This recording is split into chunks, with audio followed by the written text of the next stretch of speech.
Paper திருத்த போகிறோமே sir, எல்லாரும் நல்லா திருத்துறோம்.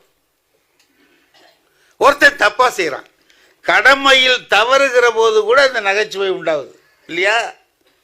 நாங்கள் எல்லாரும் எப்படி திருத்துறோம் அப்படின்னு கேட்டிங்கன்னா, ஒரு எழுத்து பிழை இருந்தால் 1/4 மார்க்கு 1/2 மார்க்கெல்லாம் குறைச்சி கரெக்டாக எஸ்எஸ்எல்சி பேப்பர் 12th பேப்பர்லாம் திருத்துறோம். எங்களுக்கு முந்தி ஒரு பெஞ்சில் ஒரு ஆள் உட்காந்துருக்கான், அவர் திருத்துறார். அவர் என்ன செய்கிறாரு அப்படின்னு கேட்டிங்கன்னா, அந்த பேப்பரை அப்படி எடுப்பாருங்க, 3 வரிகளில் விடை தருகன்னு இருக்குல்ல, அப்படி பார்ப்பார் 3 வரி இருக்கான்னு, ஒரு டிக் அடிப்பார், 1.5 மார்க் போட்டுருவார். 3 மார்க் உள்ளது அவர் 1.5 மார்க் போடுவார். பாதி மார்க் கொடுத்துட்டார், 1.5 மார்க். டிக் 1.5 டிக் 1.5 3 மார்க், 3 வரி இருந்தால் சரி. அவன் என்ன எழுதியிருக்காங்கிறத டிக் 1.5. எனக்கா என்னடா படிக்காமல் இந்த ஆள் திருத்துறான், அவன் என்ன ஆவான் அப்படின்னு நினச்சிக்கிட்டு, என்னையா பார்த்து திருத்தியா, படிக்கவே மாட்டேங்கிற, நீ பாட்டு டிக் அடிக்கிற 1.5 6 மார்க் இருந்தால் டக்கு டக்குன்னு போட்டுட்டு ஒரு 2 டிக் அடிப்பார், 3 மார்க் போட்டுருவார். 10 மார்க்குள்ள 3 டிக் அடிப்பார், 5 மார்க்.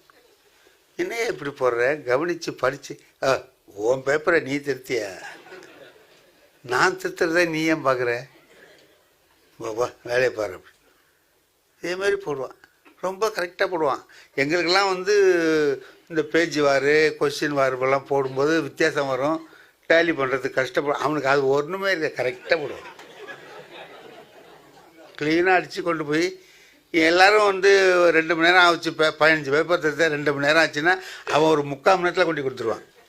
டிக் அடிக்கிறது தானே, போட்டு நம்ம என்ன இருக்காங்கிறத பற்றி பார்ப்போம். ஆனால் அவன்கிட்ட போகிறவன் எவனும் ஃபெயில் ஆக மாட்டான், இல்லை பாதி மார்க் வாங்கிடுவான். எல்லாத்துக்கும் பாதி மார்க் கொடுக்குறாருல்ல. எல்லா கொஸ்டினும் அட்டன் பண்ணியிருந்தான்னா கூட ஒரு 50 மார்க் வந்துடும். ஆனால் 90 வாங்குறவனும் 50 தான் வாங்குவான். ஏன்னா அவர் பாதிக்கு மேலே தான் போட மாட்டாரே. 98 மார்க்குக்கு எழுதியிருப்பான், அவன் 50 தான் கொடுப்பான். இவங்கிட்ட போனால் 50 தான், அதுக்கு மேலே வர அவன் விதி இவன்கிட்ட வந்துச்சுன்னு நினச்சிக்க வேண்டியதுதான். அந்த மாதிரி திருத்திக்கிட்டு இருக்கிறார் சார். ஒரு நாள் ஒரு தப்பு வந்துருச்சு இந்த பேப்பர் திருத்துகிற மையத்தில். நாங்கள் எல்லாம் சென்ட்ரல் வேல்யூவேஷன் ஒரு மதுரையிலேருந்து எல்லோரும் திருத்துகிறோம். ஓசூர் பேப்பர் வந்துருச்சு திருத்துறதுக்கு, எங்களுக்கு திருத்துறதுக்கு ஓசூர்லேருந்து பேப்பர். ஓசூரில் உள்ள பேப்பரில் என்ன ஒரு வித்தியாசம்னு கேட்டிங்கன்னா, ஒரு கிளாஸில் 4 தாய்மொழி உள்ளவன் இருப்பான்.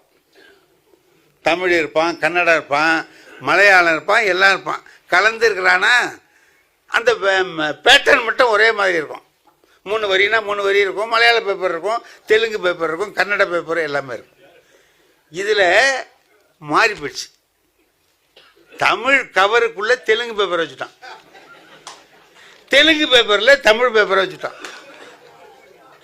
இதை பாருங்க, எங்கள் ஹாலில் வருது அந்த பேப்பர், கட்டு வருது, கரெக்டாக அந்த ஆரணிக்காரன்ட்ட போயிடுச்சு.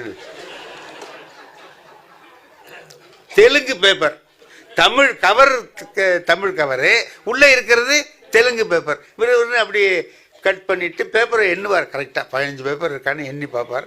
எல்லாம் எண்ணி பார்த்துட்டார். பார்த்துட்டு கிடுக்கிடுன்னு திருத்த ஆரம்பித்தான் பாருங்க. தெலுங்கு பேப்பரை திருத்தி மார்க் போடுறான் சார் இவன். டக் 1.5 டக் 1.5. நான் பார்த்தேன், தமிழ் எழுத்து மாதிரி இல்லையே, இதை திருத்துறானேன்னு விட்டு, எழுத்து என்னையா தமிழ் எழுத்து மாதிரி இல்லை திருத்துறியன்னா, இப்படிலாம் எழுதுறானுவோம், நம்ம என்ன பண்ணுறோன்னு ஒரு 4 1.5 போட்டோம்.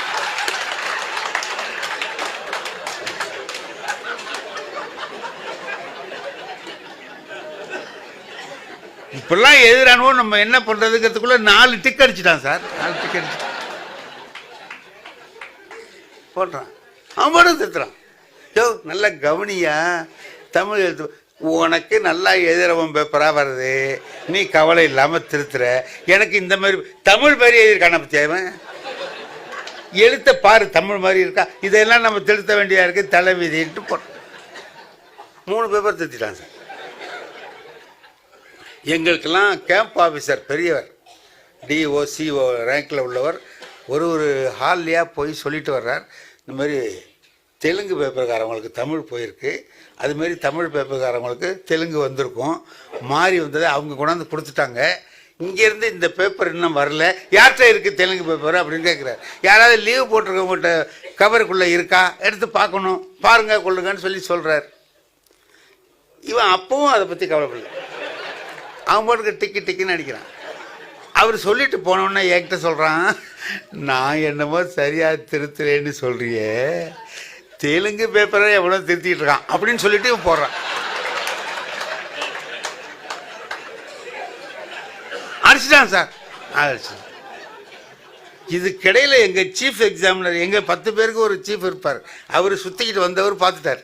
யோ என்னையா இப்படி இருக்க, திருத்திக்கிட்டு இருக்கேன் நீ என்ன, இந்த மாதிரி எழுதியிருக்கானோ சார், இவன் பேப்பர்லாம் நம்ம திருத்த வேண்டியதாக இருக்குது, தலைவிதி தான் அப்படின்ட்டு ஒரு 3 டிக்கு அவருக்கு எதுக்கவே போட்டான். அதையா பாத்தியா, அவர் சொன்னார்ல, கேம்ப் ஆஃபீஸர் சொன்னாரா இல்லையா, தெலுங்கு பேப்பர் வந்திருக்குன்னு, தெலுங்கு பேப்பரை வச்சுட்டு நீ திருத்திட்டு இருக்கிறேன் கொண்டாயா இங்கே அப்படின்னு அவரை போட்டு அவர்கிட்ட எக்ஸ்பிளேஷன் கேட்டு அது கேட்டு இது கேட்டு இவர் திருத்தின பேப்பரெல்லாம் மறுபடியும் திருத்துறான்னு சொல்லி எல்லா ஆர்டரும் போட்டாச்சு. இவன் என்ன இது என்கிட்ட கேட்குறான், அது சரி தெலுங்கு பேப்பரை ஏன் நம்மகிட்ட அனுப்புனானுவோ அப்படின்னு. அதாவது இவன் திருத்தினை பற்றி ஒன்றும் சொல்லலை, அவன் ஏன் அனுப்புனான்னு கேட்குறான். இதெல்லாம் முடிஞ்சு போச்சு சார். இந்த பேப்பரை கொண்டுட்டு போய் அப்படியே தெலுங்குக்காரங்கிட்ட கொண்டு கொடுத்த உடனே அதை வாங்கிட்டு அந்த தெலுங்குக்காரன் சொல்கிறான், கரெக்டாக திருத்திருக்காரு சார்.